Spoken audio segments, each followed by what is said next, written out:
Hi hello, എല്ലാവർക്കും chat with ground ബ്രേക്കറിലേക്ക് സ്വാഗതം. നമ്മളിപ്പോൾ ആയിരിക്കുന്ന IFFKയുടെ വേദിയിലാണ്.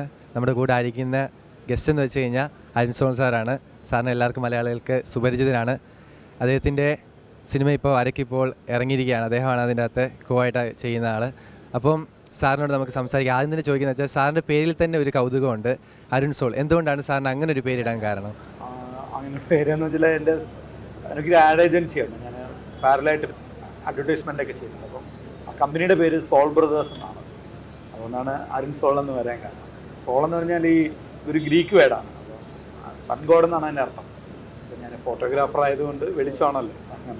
ഓക്കെ സാർ, വരക്കിനെ കുറിച്ച് സാർ പറയുകയാണെന്നുണ്ടെങ്കിൽ നമുക്കിപ്പോൾ തന്നെ അറിയാം, ഈ IFFK പോലൊക്കെയുള്ള വേദികൾ ഈ സമാന്തര ഇൻഡിപെൻഡൻ്റ് ആയിട്ടുള്ള ഡയറക്ടേഴ്സിനെ എത്രത്തോളം ബൂസ്റ്റ് ചെയ്യുന്നുണ്ട്? ഈ വഴക്കെന്ന് പറഞ്ഞാൽ സനൽകുമാർ ശശിധരൻ സിനിമയാണ്. അതെ, കുമാർ ശശിധരൻ മാജിക് എന്നാണെങ്കിൽ പറയാം. ഞാൻ നിങ്ങളെപ്പോലെ പ്രീ ഡിഗ്രിയൊക്കെ കഴിയുമ്പോൾ ഈ IFFKയിൽ വന്നാണ് സിനിമകൾ കാണുന്നത്. അപ്പോൾ ആ സിനിമകൾ കാണുകയും ഒരുപാട് പുറത്തുനിന്നുള്ള സിനിമകൾ ഒരുപാട് കാണാനുള്ള അവസരമായി IFFK. അപ്പോൾ നമ്മൾ അതുവരെ കണ്ടിരുന്ന സിനിമകളെന്ന് വെച്ചാൽ നോർമലി നമ്മൾ TV കാണുന്നതും തിയേറ്ററിൽ പോയി കാണുന്നതും ചില കുറച്ച് ഹിറ്റായിട്ടുള്ള ഇംഗ്ലീഷ് പടങ്ങളൊക്കെയാണ് എൻ്റെയൊക്കെ ചെറുപ്പത്തിൽ തിയേറ്ററുകളിലൊക്കെ വരുന്നത്. അപ്പോൾ ഈ കുറച്ച് ഇൻഡിപെൻഡൻ്റ് ആയിട്ടുള്ള സിനിമകൾ, കുറച്ച് ക്ലാസിക് ആയിട്ടുള്ള മൂവീസൊക്കെ സത്യം പറഞ്ഞാൽ IFFK വന്നതിന് ശേഷമാണ് കാണാൻ പറ്റിയത്.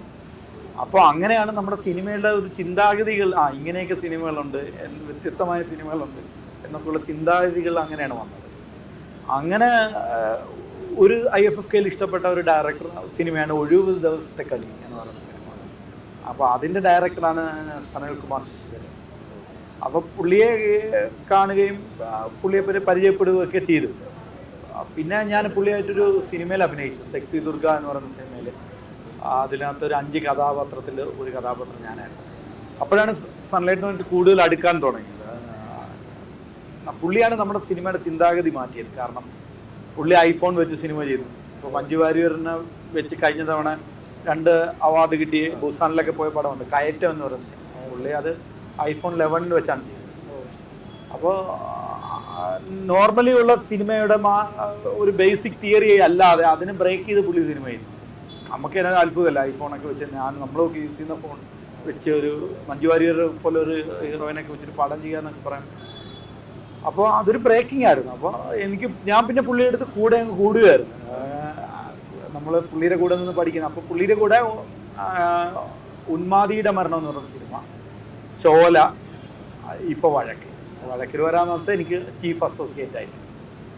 IFFKയിൽ വന്നാണോ സിനിമയിലോട്ട് വർക്ക് ചെയ്യാനായിട്ട് വരണമെന്ന്? ഇല്ലില്ല, സിനിമയിൽ സിനിമ കാണുമ്പോൾ സിനിമക്കാരനാവണമെന്നുള്ള ആഗ്രഹമാണ്.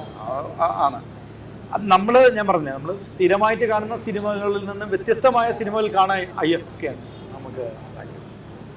പല ഇൻഡിപെൻഡൻറ്റ് സിനിമകളും ഭയങ്കരമായിട്ടുള്ള സ്വതന്ത്ര ചിന്താഗതിയായിട്ടുള്ള സിനിമകൾ, പറയാൻ പറ്റാവുന്ന കാര്യങ്ങൾ പറയാനൊക്കെ ഉള്ള നമുക്കിപ്പോൾ കൊമേഴ്ഷ്യൽ സിനിമ എന്ന് പറയുമ്പോൾ പരിമിതികളുണ്ടല്ലോ, പല പരിമിതികളുണ്ട്.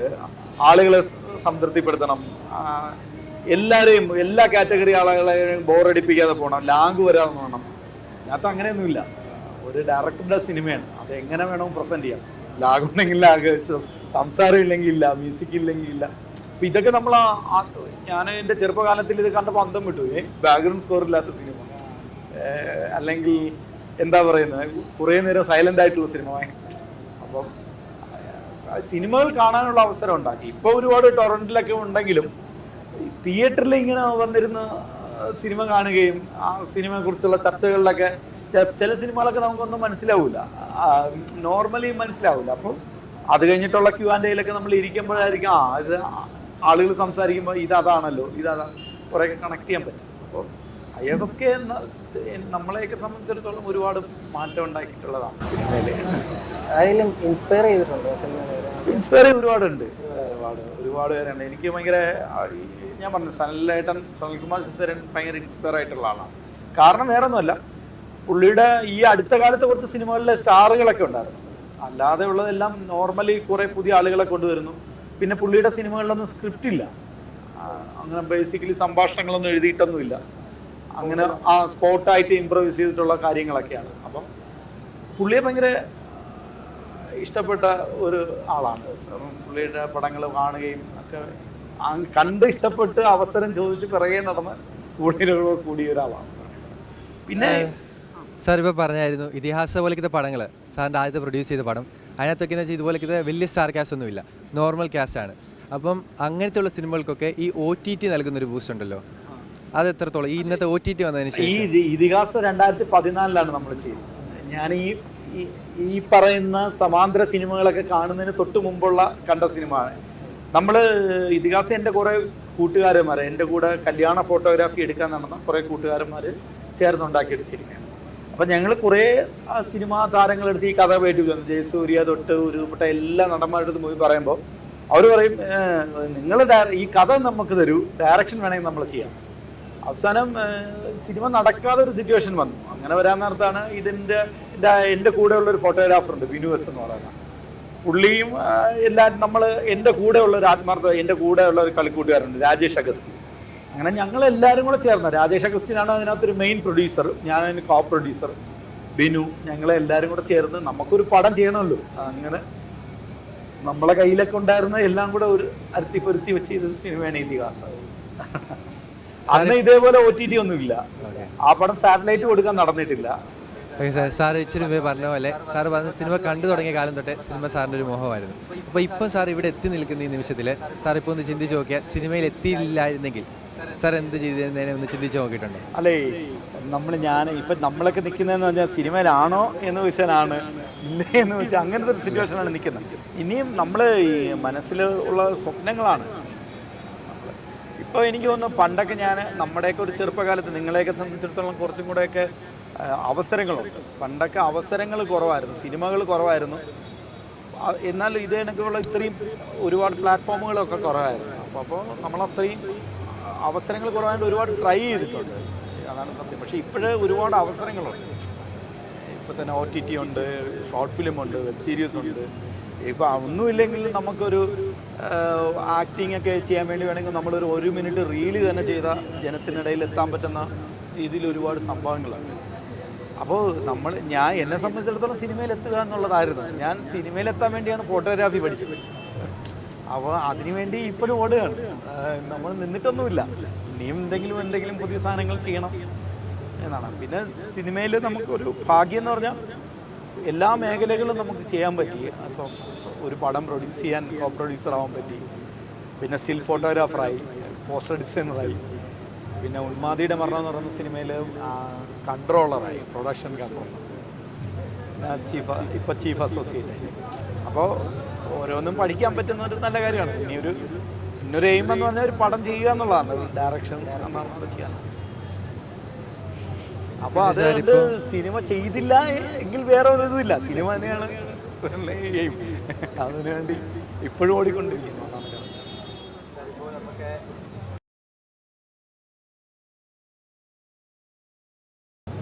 നമ്മുടെ ഇപ്പോൾ IFFIയിൽ നമ്മുടെ കാശ്മീരി ഫയൽസ് ഒരു വലിയൊരു വിഷയമായി മാറി. അപ്പോൾ നമ്മുടെ ഇതുപോലെയൊക്കെയുള്ള ഫിലിം ഫെസ്റ്റുകളൊക്കെ ഏതെങ്കിലും ഒരു പൊളിറ്റിക്കൽ പ്രൊപ്പഗൻഡയൊക്കെ പ്രചരിപ്പിക്കുന്നതിനൊരു വേദിയായി മാറുന്നുണ്ടോ എന്ന് അതിനോട് സാറില്ല.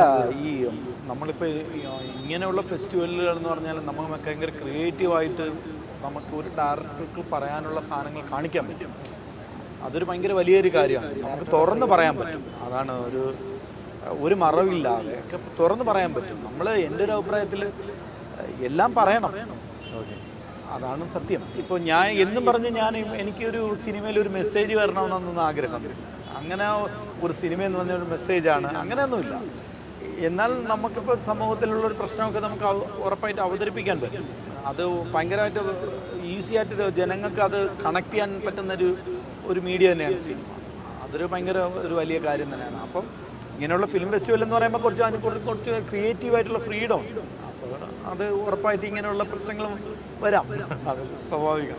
അദ്ദേഹത്തിൻ്റെ ആവിഷ്കാര സ്വാതന്ത്ര്യം ക്രിയേറ്റിവിറ്റിയാണ്, അതാണ് സംഭവം. നമ്മളിപ്പം കൂടുതലും ഒരു കൊമേഴ്ഷ്യൽ സിനിമ എന്ന് പറയുമ്പോൾ അതിന് ഒരു സെൻസർ ബോർഡുണ്ട്. ആ ഒരു ബോർഡിനകത്ത് ആ സിനിമ കണ്ട് കുറേ ഭാഗങ്ങൾ മ്യൂട്ട് ചെയ്ത് കട്ട് ചെയ്തൊക്കെയല്ലേ വരുന്നത്. അപ്പോൾ ഇവിടെയൊക്കെ ആകുമ്പോൾ കുറേയും കൂടെയൊക്കെ ഇതുണ്ടാവും. അങ്ങനെ നോക്കുമ്പോൾ OTT റിലീസ് ചെയ്യുന്ന പടങ്ങളാണോ അതോ തിയേറ്റർ റിലീസ് ചെയ്യുന്ന പടങ്ങൾക്ക് ഒരു ഡയറക്ടറുടെ സ്വാതന്ത്ര്യം മുഴുവനായിട്ട് എടുക്കാൻ പറ്റുന്നില്ലല്ലോ സെൻസറിൽ? ഇതിന് രണ്ടിനും രണ്ട് രീതി ഉണ്ടെന്നാണ് എൻ്റെ ഒരു അഭിപ്രായം. കാരണം സിനിമ തിയേറ്ററിൽ ഇറക്കുകയാണെങ്കിൽ അതിനകത്തൊരു വൈഡ് ഓഡിയൻസ് ഉണ്ട്, മനസ്സിലായില്ലേ? അപ്പോൾ വൈഡ് ഓഡിയൻസ് എന്ന് പറയുമ്പോൾ തിയേറ്ററിൽ വന്ന് സിനിമ കാണുന്നത് ഇപ്പം എല്ലാവരും ഇപ്പോൾ ഇപ്പോഴത്തെ കോവിഡൊക്കെ പറഞ്ഞു കഴിഞ്ഞാൽ ഒരു 100-500 രൂപ ജോലി ചെയ്യുന്ന ഒരാൾ ഒരു 150 രൂപ ചിലവാക്കിയിട്ട് സിനിമ കാണുമ്പോൾ അയാളുടെ മനസ്സ് ഒന്ന് ഭയങ്കരമായിട്ട് സംതൃപ്തിയില്ലെങ്കിൽ അയാൾ കുറ്റം പറയിപ്പിക്കരുത്. അങ്ങനെ ഒരു പടം ഉറപ്പായിട്ട് ചെയ്യണം. അതാണ് കൊമേഴ്ഷ്യൽ സിനിമയിലുള്ളത്. ഇപ്പോൾ OTTയിൽ വരാനകത്തുള്ളൊരു ഗുണമെന്ന് പറഞ്ഞു കഴിഞ്ഞാൽ അത് കുറച്ചും കൂടെ പ്രൈവറ്റാണ്.